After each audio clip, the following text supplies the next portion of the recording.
Good afternoon, everyone. My name is Leif Wellington Haase, and I direct the California program at the New America Foundation, the public policy think tank based in Washington, D.C. and here in Sacramento. I'm delighted to welcome all of you here today, and especially our distinguished speakers who will be discussing climate change solutions.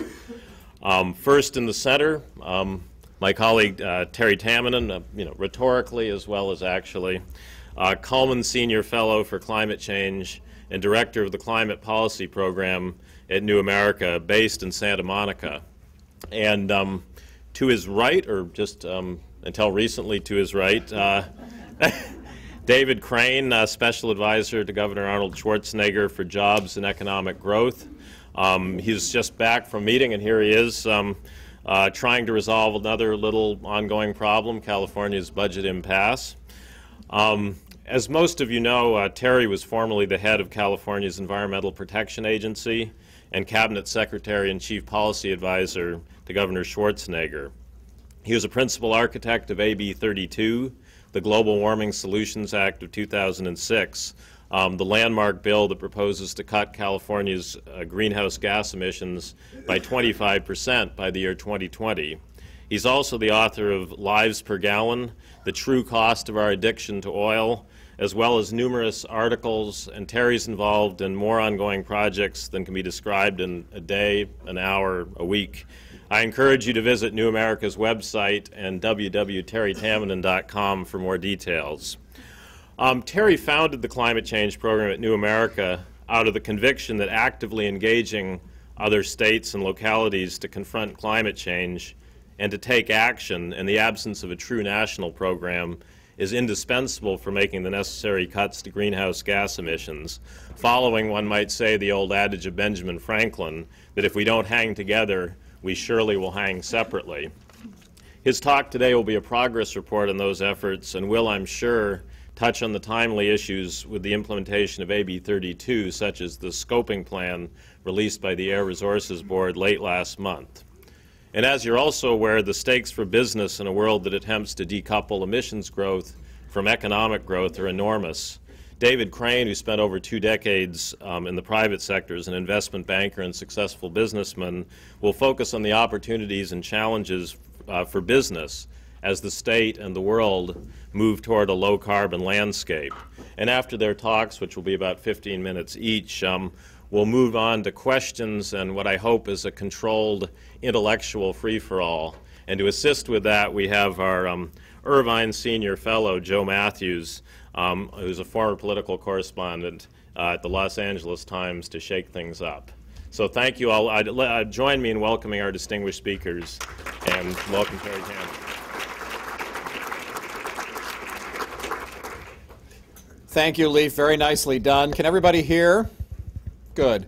So welcome and thank you all for being here. It's a terrific turnout, free food and air conditioning. It's amazing how that works in Sacramento. I'm gonna guess that none of you know the name Constantino Cruz. Constantino Cruz was a farm worker in Shafter, California in 2005, one of the hottest years on record at the time. And it was in the middle of July. He was picking tomatoes in that community. And a 25-year-old healthy young farm worker was trying to keep up with the truck that moved along that had the boxes on it. He'd pick the tomatoes and put them up in the truck as the temperatures soared past 110 degrees. And this otherwise healthy young man suffered from heat stroke. His heart stopped and he died. Was Constantino Cruz a victim of climate change? Were the victims of Hurricane Katrina also victims of global climate change? Well, while the scientists will tell you that any one heat wave or intense hurricane is not the direct result of climate change, they will also tell you that more intense and longer duration heat waves and more intense and longer duration, more destructive hurricanes are part of the trends related to global climate change. And so as a result, I would pose to you that Constantino Cruz lost his life to global climate change. I'm going to also guess that you probably don't know the name Diana Wrightson. Diana was one of 3 elderly women who bought a home in Habsburg, England on the North Sea as a bed and breakfast. So it's not only where she lives, but it's her business. It has a wonderful view of the beach and a lighthouse and the North Sea. And for decades, in fact centuries, the British government has protected her community and that house from the ravages of the North Sea, the periodic storms, with a simple sand and wooden berm out there in front of her property. They sent her a letter recently that said because of the anticipated changes to sea level and the intensity of storms in the North Sea that are anticipated as a direct result of climate change, that they will no longer be able to maintain that berm, and that within the next few years she can expect to lose her home and her business to the North Sea and to climate change. Constantino Cruz and Diana Wrightson, about as far apart as you can get. One lost a life, another will lose a livelihood because of our insistence of putting a living room on wheels to take us to the supermarket, because of our wasteful use of electricity and transportation fuels, because of our stubborn refusal to generate electricity with something more sophisticated than flaming chunks of coal or residue of dinosaurs.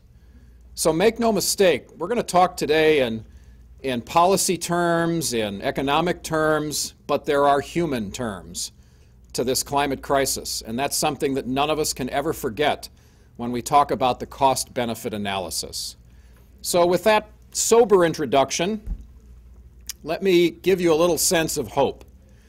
We hear that certainly at our federal level, the Bush administration and our current Congress have failed to take action on any kind of a comprehensive climate plan or to get the United States meaningfully engaged in the world community's solution to this, which so far has been framed by the UN Framework Convention on Climate Change, so-called Kyoto Protocol under that UN convention, which expires, by the way, in 2012. And the world is meeting now to say, well, what will we do after 2012? They're hoping to conclude an agreement about what to do after 2012 by the end of next year. So we have precious little time to come up with that world agreement, especially if the United States continues to refuse to participate in any meaningful level. And similarly, China, India, Brazil, some of the other large emerging economies have said, look, we're not going to make any changes to the way we do business if the United States doesn't. And sadly, the United States has said, well, why should we bother if those emerging economies are soon going to overtake our emissions and anything that we could possibly do to reduce them. So we're in this climate change mutual suicide pact, if you will. But the good news is that I think the United States is moving first and will be able to demonstrate that we are taking the necessary actions to join the world community and solve this problem in the post-Kyoto world. And let me just give you a quick summary of why I feel so optimistic. As you all know, in June 1st rather, of 2005, Governor Schwarzenegger signed a landmark executive order that committed California to reduce its greenhouse gases back to 1990 levels by 2020 and 80% below that by 2050. And very quickly that became a world standard, not just a California standard, because it was based on science. It was based on the fact that if every other economy did a similar level of effort based on their economy and their emissions, if we all did that kind of effort, proportionally speaking, that we would actually avoid the tipping point, as it's called, which is measured in terms of a concentration of greenhouse gases in the atmosphere. And without getting into the technicalities, because I suspect many of you are familiar with this already, but as you probably know, for hundreds of thousands of years, the concentration of CO2 in particular, the primary greenhouse gas, in the atmosphere was about 280 parts per million. It's now 380 parts per million, and that extra 100 part per million was added in the last 100 years since the advent of the Industrial Revolution. And at current levels, we're likely to pass 450 or 500 parts per million by 2020. And that's widely considered the tipping point, at which point these more intense storms and hurricanes and heat waves and changes to our agriculture and our water supply and all of the other catastrophic implications, melting of ice packs and so on, are likely to occur if we pass that tipping point. So what we're trying to do is avoid passing that tipping point. And that's when you hear states talk about their targets, or countries talk about greenhouse gas reduction targets. Those targets are designed, again, if everyone does their share, but each state, each country is designing their targets and their plans to achieve those targets around this notion that we have to avoid that tipping point. So California set its path, thanks to Governor Schwarzenegger, in 2005. It took a year to develop a climate action plan that could possibly deliver on those targets. And then that, in turn, was the progenitor of AB 32, which put it into law and said, let's get going and let's create a framework upon which to do it, which in turn has led to the scoping plan and many of the early action items and many of the other things that many of you have participated in. And success has many parents. I can't thank you enough for all that you have done and the people you represent have done to help ARB and to help our legislators and to help the governor and others to get this done. So, and we're far from done, of course, but this progress over the last 2 years has been remarkable. Think about it. It's just an astonishing accomplishment. 3 years if you go all the way back to the executive order, but 2 years from the first plan rolling out and AB 32, and now look how far we are.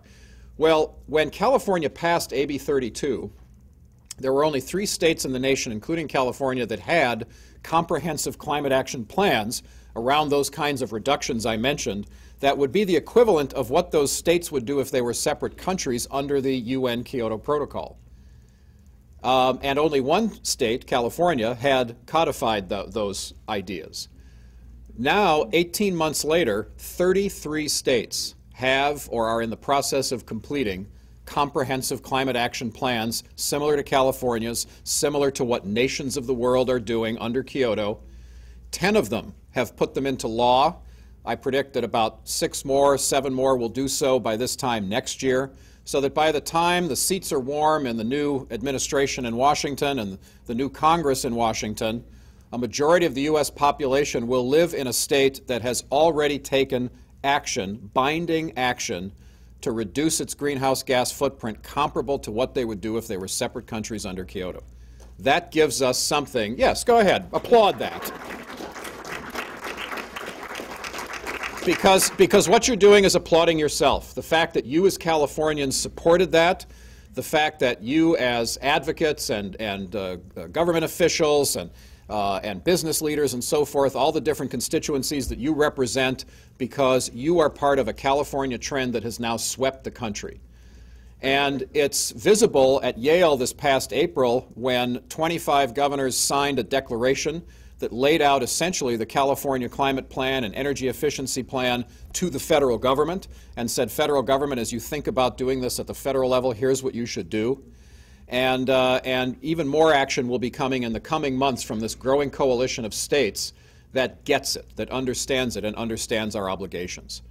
Now, how are they doing it? And I'll finish up my remarks here with that final note of optimism, and then we'll turn it over to David to talk about how the business community is responding.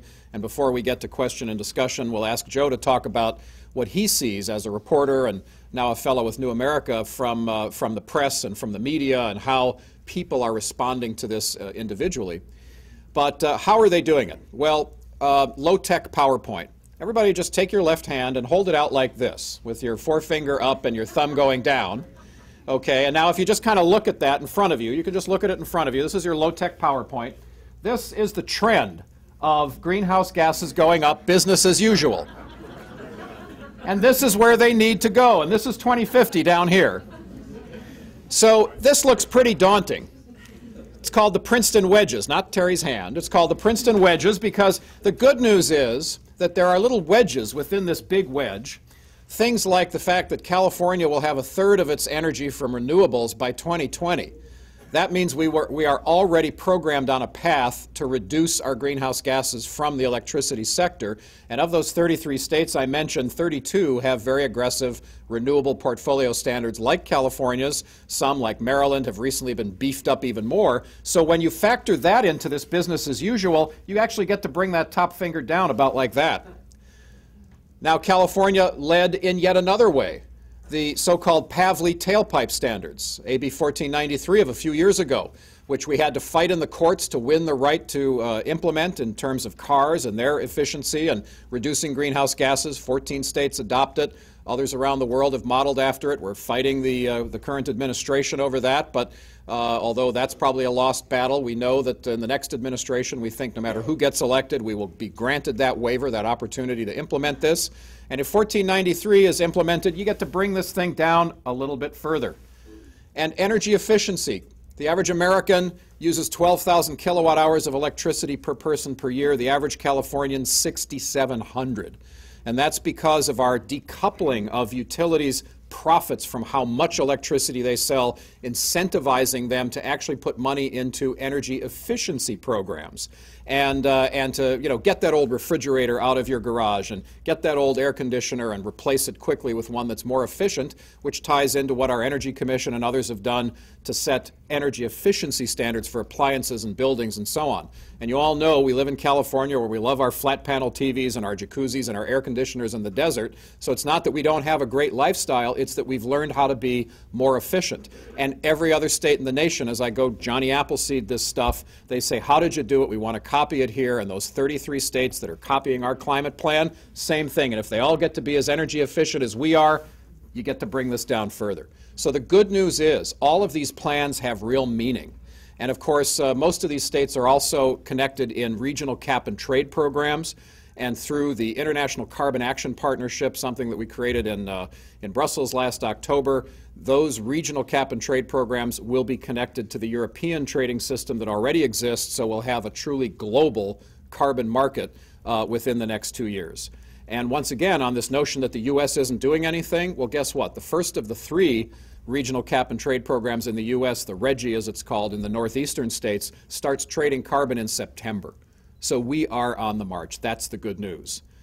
And so just to conclude my remarks, and I'll turn it over to David, I think that bringing this little PowerPoint down to here is not only good for our economy for the reasons I mentioned before. If you can be more energy efficient, if you can save money on your electricity and your energy bill, if you can be more competitive, it's good for the environment for obvious reasons. But I think it's also good for all of us as Californians and as Americans. What answer do we have to Constantino Cruz and his family? It's the answer we're talking about today. Thank you all for being here.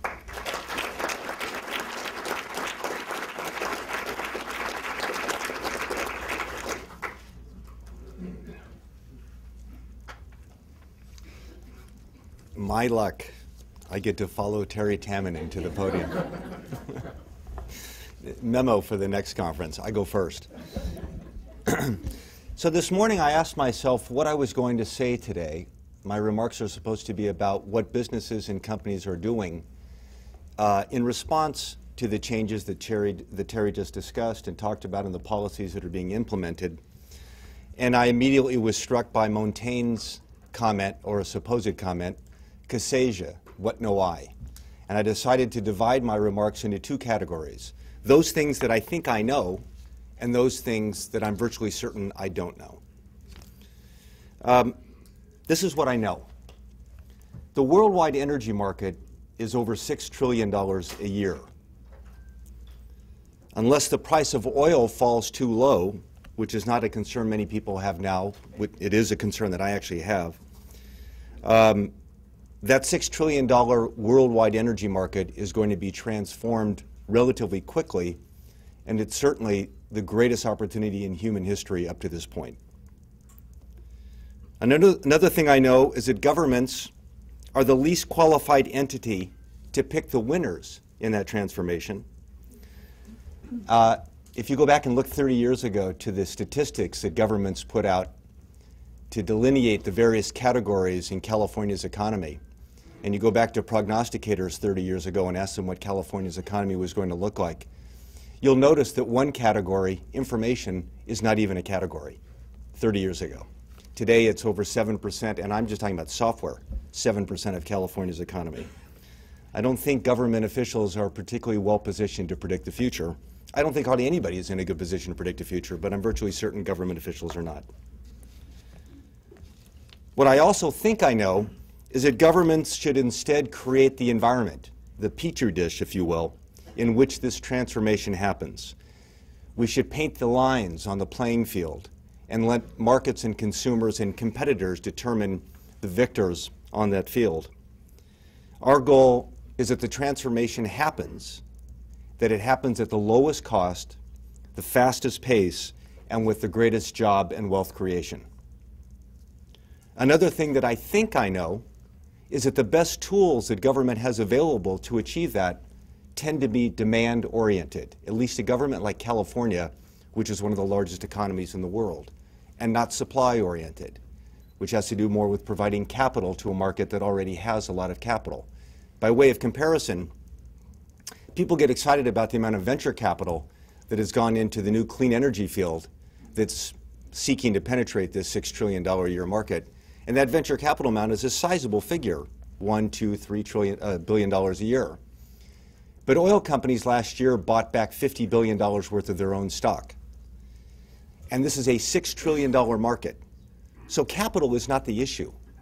The incentives that we create, that government creates, the environment we create to attract that capital and direct it in the directions we want it to go is the issue. A state like California, which has got 38 million people, $1.7 trillion of gross domestic product, an enormous demand for energy of $60+ billion a year just for gasoline, can tell the world what kind of products we're happy to see compete in our marketplace. That's why I think it's a more powerful tool than supply-side tools that governments have tended to use in the past. The one exception I would make to that is governments play a unique role in providing capital to basic research and development. So now for what I don't know, which normally is a longer list than what I just described. Today it's a little bit shorter. I have no idea which companies, which products, which solutions are going to succeed. I don't know who the winners and losers are going to be, and I have some categories of companies, which I left over here. Thank you. I have some categories of companies and enterprises that give us a sense of some of the activities that are taking place as this $6 trillion a year transformation takes place, but you'll have to tell me which ones you think will be the winners. I put them into two categories. This is just my own way of putting things into categories. It's not precise. One is the unsubsidized category, and the other is the subsidized category. In the unsubsidized category fall examples such as Hewlett-Packard, who is making money now by producing personal computers that, as Terry mentioned, are far more efficient. And as we all know, using Terry's fingers and thumb and fingers is one of the greatest opportunities in this march towards transforming this energy market, efficiency. Another company that falls into the same unsubsidized category is Echelon, which is a California company that the governor visited with the UN Secretary General, and that provides technology solutions to companies and energy users around the world to make them more efficient. One that falls into the subsidized category, but that's making a lot, I should mention the companies I'm mentioning now are companies that are actually making money. One that falls into the subsidized category and that's making money is SunPower Corporation, one many of you probably know, that designs, manufactures, and delivers high-efficiency solar cells. One that falls into the largely unsubsidized category and that's making money is General Electric, who, as Tom Friedman wrote about last year, is meeting the China price in producing the world's most efficient diesel locomotives, beating even locomotives on price that China produces itself. Another that falls into a category I can't really decide is unsubsidized or subsidized is Energy Recovery, Inc., a California company that actually just went public. I think it was the largest IPO this year, which isn't saying much because the IPO market this year is not much to speak of. But it's developed a pressure exchanger that recovers energy from the high-pressure waste stream of desalination systems at up to 98% efficiency. Another that I don't know much about, but that Terry told me about, is iGPS, which is a company, unfortunately not based in California, that is manufacturing very lightweight pallets that companies use to move products, like Walmart or Costco, people like that, to move things from one part of a warehouse to another. They're low weight. They're made of recycled plastic. They are RFID enabled, so they can track them wherever they go. It sounds like an incredible business, and it's making money. Companies that are emerging but apparently not yet making money, and those predominate in this whole clean energy transformation activity, include NanoSolar, a California company that's making solar voltaic products using a thin film technology, A123 Systems, which is backed by California venture capitalists but based in another state, which is seeking to make the lithium-ion batteries that many hope will power electric cars. Sirius Materials, quite a cool name, which develops and manufactures eco-friendly building materials, such as a wallboard that saves 1.1 metric tons of CO2 when used in place of traditional gypsum. And Clear Edge Power, which developed a fuel cell system that uses natural gas, propane, and other hydrocarbons to produce both electricity and heat for homes and small commercial buildings for approximately the same cost as a solar electric system, but that produces 8 times more energy than an equivalent solar installation. So those are examples, and that list could be repeated 10, 20, 30 times over. Lots of people are competing to make money in this new area. From a government official standpoint, my view is that our policies have to be those like performance standards that tell companies and competitors what they're allowed to do, but don't tell them what they should do, and then leave it up to markets and consumers to pick those winners. With that, I'll end my remarks, and we'll be happy to take questions and comments for the rest of the session. Thank you.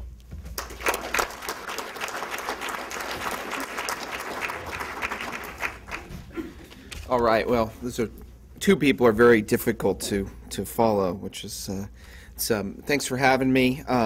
This is I'm a recovering newspaper reporter, so you're gonna and it's only been about 3 months. And to tell you a little something about New America, which I've just beginning to understand, I drove up here yesterday morning.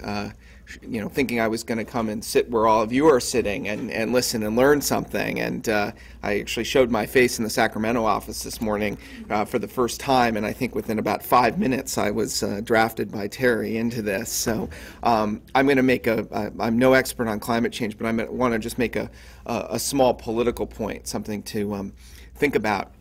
And really, if you ask yourself the question, what in this state is more popular than Prop 13 or Prop 98?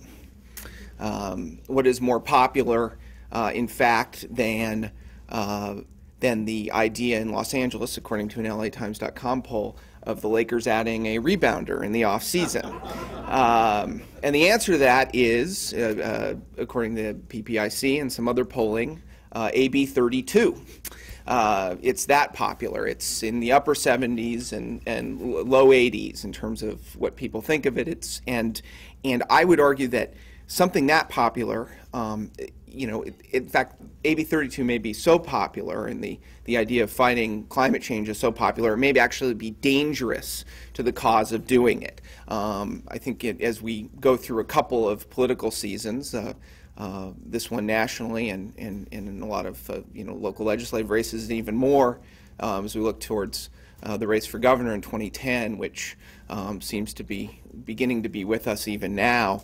I think there's maybe some cause for concern that this issue could be loved to, well, if not death, to its detriment. Now, what do I mean by that? I mean, first, to look at the polling. This is broadly popular amongst all segments of the electorate. It's very popular with Democrats. It's very popular with independents. It's very popular with Republicans. In fact, it's so popular with Republican rank and file that there's a real opportunity for this to be a wedge of sorts, because it's the one place I can detect where it's still not very popular is among a lot of Republican elected officials and the kind of people who turn out always in Republican primaries and show up at California Republican Party conventions. A sidelight, I've been mucking around Orange County a bit, learning about real estate for a story, and it's very funny, the difference. I'm still the same hack I was 3 months ago, but now my title is senior fellow, and people invite me places they never would have invited me before. It's quite remarkable, and really should learn the lesson that it's just as dangerous to say something in my presence now as it was 3 months ago. I ended up bizarrely in a conference room full of a lot of real estate folks in Orange County. I mean, this is the one place I've found where climate change wasn't popular. I show up, it's sort of a lunch, and into the room, Senator Inhofe from Oklahoma, who then declares, after a variety of shots at Barbara Boxer and the governor, declares that the notion of climate change is the greatest hoax perpetrated on the public ever, and was applauded by this room full of people. So that's the last outlet, near as I can tell.